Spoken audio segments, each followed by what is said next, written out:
जय श्री कृष्ण, राधे राधे, हर हर महादेव। भगवद गीता अध्याय 8 भगवत प्राप्ति।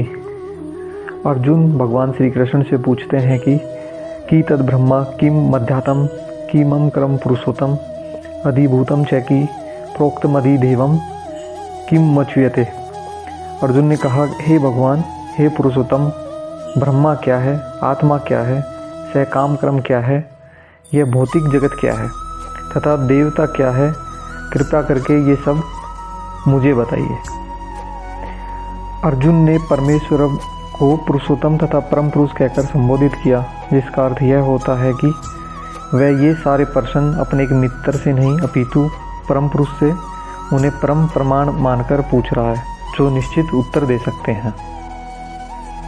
हे मधुसूदन, यज्ञ का स्वामी कौन है और वह शरीर में कैसे रहता है और मृत्यु के समय भक्ति में लगे रहने वाले आपको कैसे जान पाते हैं। विष्णु समस्त देवताओं में, जिनमें ब्रह्मा तथा शिव सम्मिलित हैं, प्रधान देवता हैं और इंद्र प्रशासक देवताओं में प्रधान हैं। अर्जुन ने भगवान को मधुसूदन कहकर संबोधित किया, क्योंकि कृष्ण ने एक बार मधु नामक असुर का वध किया था। भगवान श्री कृष्ण अर्जुन के सवालों के जवाब देते हुए कहते हैं कि अविनाशी और दिव्य जीव ब्रह्म कहलाता है और इसका नित्य स्वभाव अध्यात्म या आत्म कहलाता है। जीवों के भौतिक शरीर से संबंधित गतिविधियों कर्म या सकाम क्रम कहलाती हैं। ब्रह्म अविनाशी तथा नित्य है और इसका विधान कभी भी नहीं बदलता, किंतु ब्रह्म से भी परे परम ब्रह्म होता है। ब्रह्म का अर्थ है जीव तथा पर ब्रह्म का अर्थ है भगवान। जीव को भौतिक तथा आध्यात्मिक प्रकृति के साथ अपनी पहचान के अनुसार उसे भौतिक तथा आध्यात्मिक शरीर प्राप्त होता है। भौतिक प्रकृति में वह 84 लाख योनियों में से कोई भी शरीर धारण कर सकता है। भौतिक प्रकृति में वह अपने कर्म के अनुसार कभी मनुष्य रूप में प्रकट होता है तो कभी देवता, पशु, पक्षी आदि के रूप में प्रकट होता है। स्वर्गलोक की प्राप्ति तथा वहाँ का सुख भोगने की इच्छा से वह कभी कभी यज्ञ संपन्न करता है, किंतु जब उसका पुण्य क्षीण हो जाता है तो वह पुनः मनुष्य रूप में पृथ्वी पर वापस आ जाता है और यह प्रक्रिया कर्म कहलाती है। भगवान श्री कृष्ण अर्जुन से कहते हैं कि हे देहधारियों में श्रेष्ठ, निरंतर परिवर्तनशील यह भौतिक प्रकृति अधिभूत कहलाती है। भगवान का विराट रूप, जिसमें सूर्य तथा चंद्रमा जैसे समस्त देवता सम्मिलित हैं, अधिदेव कहलाता है तथा प्रत्येक देहधारी के हृदय में परमात्मा स्वरूप स्थित है। मैं परमेश्वर अधियज्ञ कहलाता हूँ। यह भौतिक प्रकृति निरंतर परिवर्तित होती रहती है। सामान्य भौतिक शरीरों को 6 अवस्थाओं से निकलना होता है। वह उत्पन्न होते हैं, बढ़ते हैं, कुछ काल तक रहते हैं, कुछ गौण पदार्थ उत्पन्न करते हैं, क्षीण होते हैं और अंत में विलुप्त हो जाते हैं। और जीवन के अंत में जो केवल मेरा स्मरण करते हुए शरीर का त्याग करता है, वह तुरंत मेरे स्वभाव को प्राप्त होता है। इसमें रचना मात्र भी संदेह नहीं है।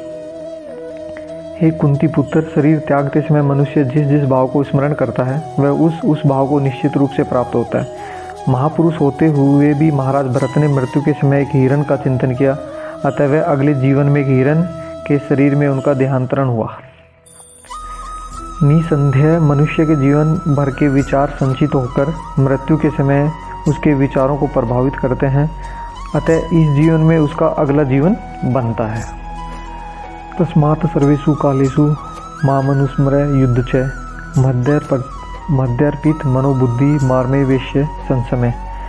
अतएव हे अर्जुन, तुम्हें सदैव कृष्ण रूप में मेरा चिंतन करना चाहिए और साथ ही युद्ध करने के कर्तव्यों को भी पूरा करना चाहिए। अपने कर्मों को मुझे समर्पित करें तथा अपने मन एवं बुद्धि को मुझ में स्थिर करके तुम निश्चित रूप से मुझे प्राप्त कर सकोगे।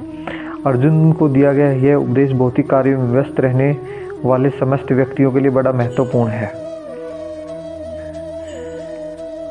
भगवान यह नहीं कहते कि कोई अपने कर्तव्यों को त्याग दे, वो अपने कर्तव्यों के साथ भगवान का चिंतन करते हुए भी मुझको प्राप्त कर सकते हैं। हे पार्थ, जो व्यक्ति मेरा स्मरण करने में अपना मन निरंतर लगाए रखकर अविचलित भाव से भगवान के रूप में मेरा ध्यान करता है, वह मुझको अवश्य ही प्राप्त हो जाता है। मनुष्य को चाहिए कि परम पुरुष का ध्यान सर्वज्ञ, पुरातन, नित्यंता, लघुतम से भी लघुतर, प्रत्येक पालन करता, समस्त भौतिक बुद्धि से परे, अचिंत्य तथा नित्य पुरुष के रूप में करें। वे सूर्य के भांति तेजवान हैं और इस भौतिक प्रकृति से परे हैं, दिव्य रूप में हैं। वे अणु से भी सूक्ष्म है। जीवात्मा बाल के अग्र भाग के 10,000वें अंश के बराबर है, किंतु भगवान अचिंत्य रूप में इतने लघु हैं कि वे इस अणु के हृदय में प्रविष्ट रहते हैं।